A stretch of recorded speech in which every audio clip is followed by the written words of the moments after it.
আজ আমি তোমাদেরকে গীতিকাব্যের একটা সেট করাবো।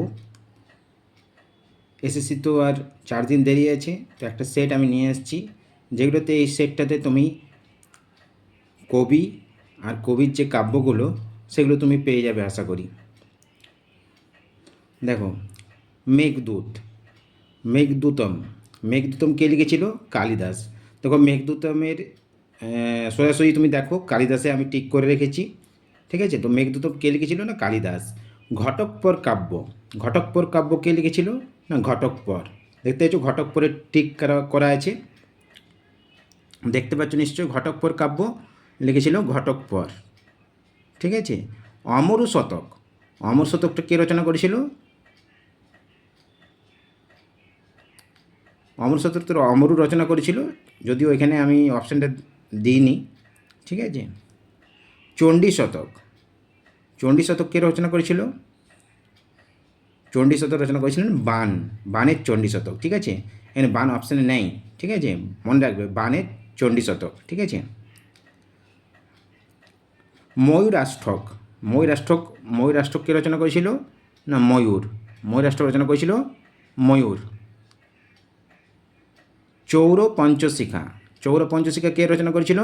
না ব্লিহন, ঠিক আছে? ব্লিহন।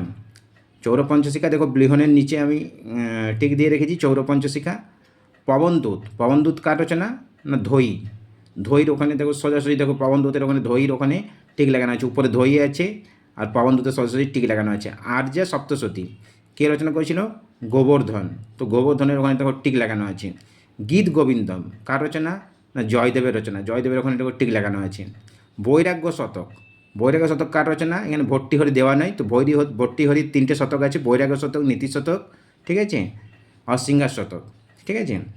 গাথা সপ্তশতী, গাথা সপ্তশতী কার রচনা? না হালের রচনা, ঠিক আছে? গণ্ডি স্তোত্র গাথা, এটা কার রচনা? এখানেও আমি অশ্ব ঘোষকে দিতে পারিনি, আসলে আমি চেষ্টা করেছি যে এক জায়গাতেই মানে সবগুলোকে কাভার করার, তো তার জন্য একটু অসুবিধা হয়েছে।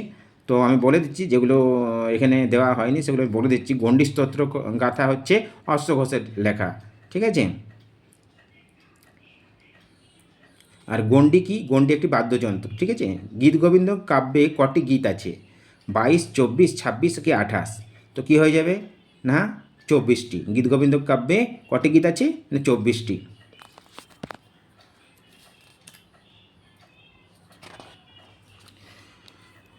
গীত গোবিন্দ কাব্যে কটি শ্লোক আছে? 60, 65, 75, 80? তো গীত গোবিন্দ কাব্যে শ্লোক আছে 80টি। জয়দেবের পিতার নাম কি? ভোজদেব, রাজদেব, দামোদর কি বিমলদেব? জয়দেবের পিতার নাম হলো ভোজদেব। জয়দেবের মাতার নাম কি? ক্ষমা দেবী, বামা দেবী, রতি দেবী কি সতী দেবী? জয়দেবের মাতার নাম হলো বামা দেবী।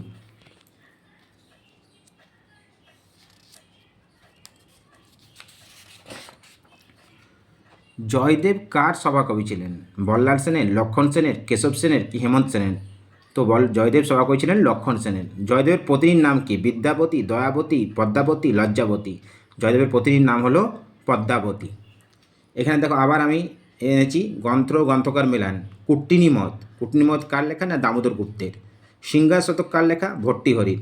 কালবিলাস, কালবিলাস হচ্ছে ক্ষেমেন্দর।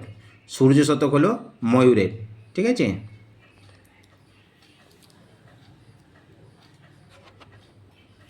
সংস্কৃত ভাষায় লেখা বৃহত্তম গীতিকাব্য কোনটি? তো সংস্কৃত ভাষায় লেখা বৃহত্তম গীতিকাব্য হলো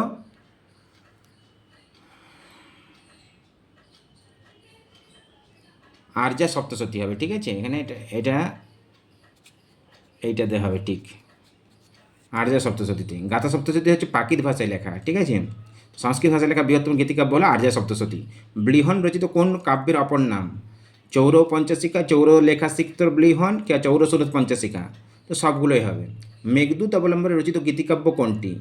মেঘদূত অবলম্বনে রচিত হলো ঘটকপর কাব্য। মেঘদূত অবলম্বনে রচিত গীতিকাব্য হলো ঘটকপর কাব্য।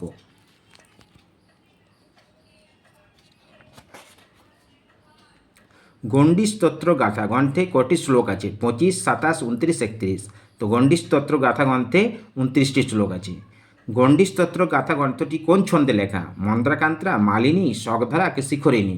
গণ্ডি স্তোত্র গাথা গ্রন্থটি শকধারা ছন্দে লেখা, ঠিক আছে। মেঘদূত গ্রন্থটি কোন ছন্দে লেখা? মন্দ্রাকান্তা মালিনী শকধারাকে শিখরিণী। তো কী হবে? মেঘদূত হচ্ছে মন্দ্রাকান্তা ছন্দে লেখা, ঠিক আছে।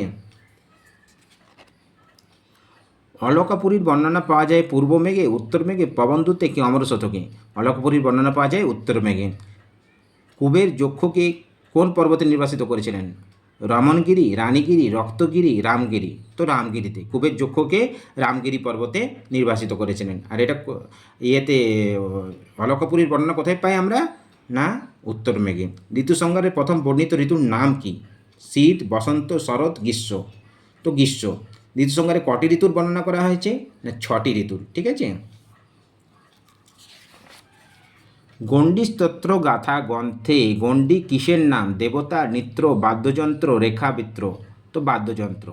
প্রেমিকা কর্তৃক প্রেমিকের কাছে বার্তাবরণ কোন গ্রন্থে আছে? মেঘদূতে, ঋতুসংহারে, ঘটকপুর কাব্যে কি কুট্টিনী মতে? তো প্রেমিকা কর্তৃক প্রেমিকের বার্তাবরণ আছে মেঘদূতে। প্রাকৃতিক ভাষায় রচিত গীতিকাব্য কোনটি? তো প্রাকৃতিক ভাষায় রচিত গীতিকাব্য হবে গাথা সপ্তশতী, ঠিক আছে।